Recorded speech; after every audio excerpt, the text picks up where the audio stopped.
welcome back. So in our home, we are getting super excited for school to start. And as mom, I'm already thinking about what are those first home days going to look like. In this video, we'd love to share with you some brainstorming and preparation thoughts as you plan for your own school at home days. Lesson plans in RenWeb. I'm not going to go through the ins and outs of how to on RenWeb, how to access your student's account, or all of the technical steps to get through to the lesson plans. But do be sure that you familiarize yourself with that website, that you can print from there if you need to. Some moms prefer to print just the day, some moms prefer to print the whole week to read ahead for the week. Totally up to you, but do be sure that you are able to log in, can navigate the website comfortably, and access the lesson plans and print them off if you choose to do so. If you do run into any technical issues or questions regarding accessing the lesson plans on RenWeb, do be sure to contact the school office or your teacher and they can try to navigate through those issues for you. School supplies and book materials. Some moms like to have all of their books that they're going to be using and school supplies set out the night before and even lined up in the order that they plan to go through them. And other moms prefer to keep the school supplies stored away somewhere for just a grab and go as they get to each subject throughout the day. There are lots of options on how you're going to store and organize and manage your school supplies at home. Some parents prefer to just have their kids work out of their backpack, to bring their backpacks on over, get out their pencil boxes, and work out of that. Other moms have a separate supplies they just pull out and they have crayons and pencils and highlighters, whatever they might need right there at the table, and it doesn't mix up with their school supplies that go in their backpack. If you're looking for some ideas on how to store all of these curriculum materials and all the paper pencil supplies, there are lots of options. So if you work at a table, you could store them in a hutch near the table. If you work near the kitchen, you could store school supplies in the pantry. If you are in a specific school room or a playroom, anything of that sort, you can always utilize one of the awesome IKEA carts. They're really great. You can roll them out, use them for your home days, and put them away. So lots of options for how to store and keep up and manage your school supplies. Where can school time happen? All of your school time does not have to happen at the table. So you could snuggle on the couch while you do reading or read alouds, Bible, history or memory work. You could take a clipboard and head outside. You could be laying on the floor in the playroom or the living room. There are lots of options. Being at the table is really nice for some subjects, but it can be good to be open to something different if you know your child's been there a little too long and needs a change of scenery. Getting the day started. At first glance, this one can seem a little bit like an obvious, like, well, I'll just tell them it's time to do school and to come to the table. And that is wonderful and that's fine.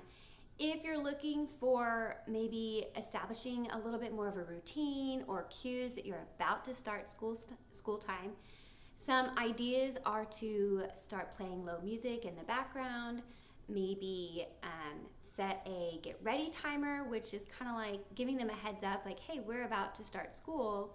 You need to go and take care of whatever you need to. You have 5, 10, or 15 minutes.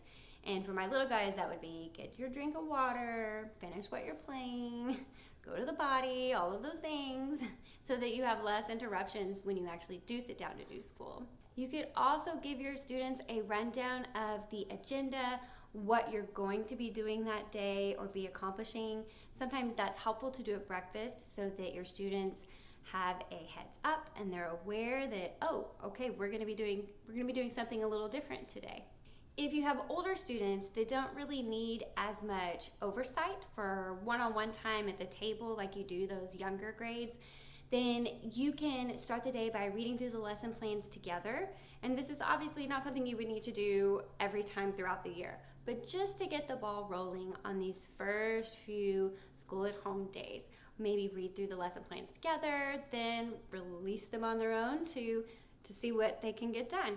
You could also streamline the lesson plans and make just a checklist for them that they can refer back to as they knock off their lesson plans for the day.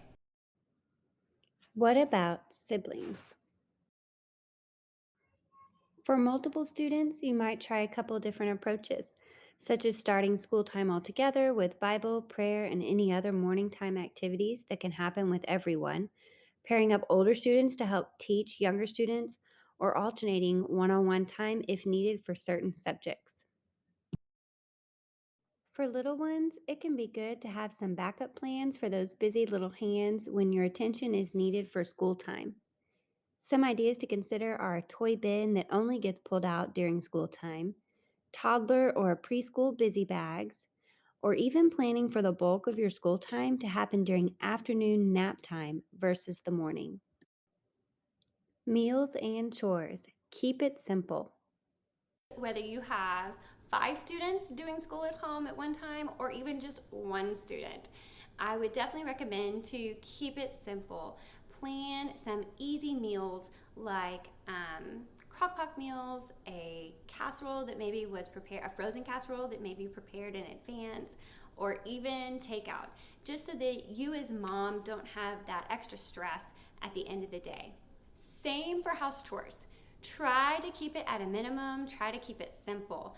Definitely, I wouldn't recommend to take on any extra chores or any quick errands to run and drop something off or grab something on your very first school at home days. We want to keep it as simple as possible so that you can enjoy this time and they can enjoy starting school at home with you as well. Making it your own and what's right for you. At the end of the day, y'all, what really matters as we are doing this collaborative education is that you are going to have to navigate and kind of sift through and figure out your own teaching style and what's going to work best in your home and for your students and for you as well. Some moms prefer a lot of planning and hands on teaching with their students, while other moms prefer to take a relaxed approach and just go through the lesson plans as the day unfolds. Both are right as long as they are right for you and your student. There is no wrong way.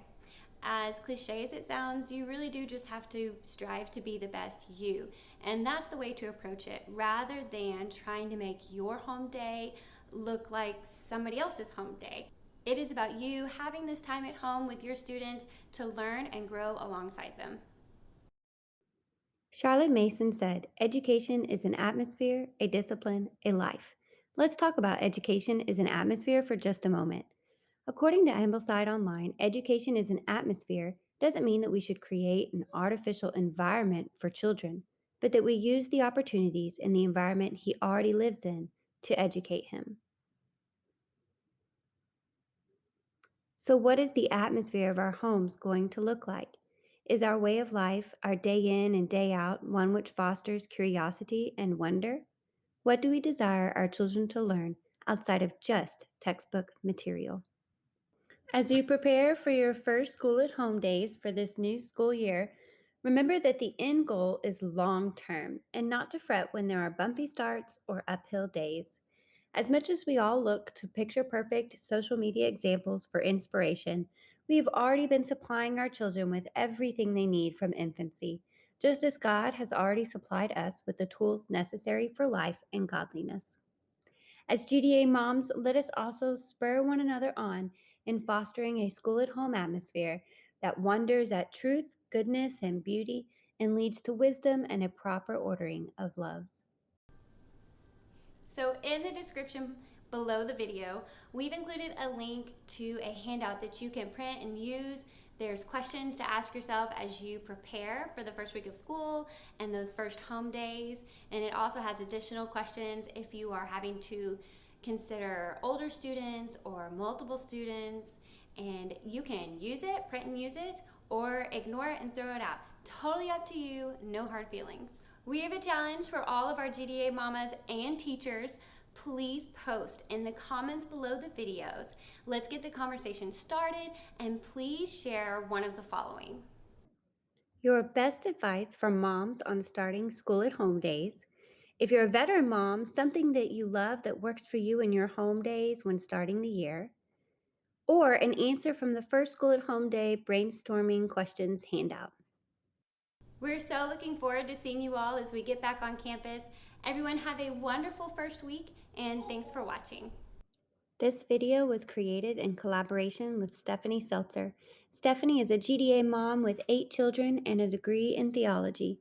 She has been doing a combination of classical and homeschool education for 8 years.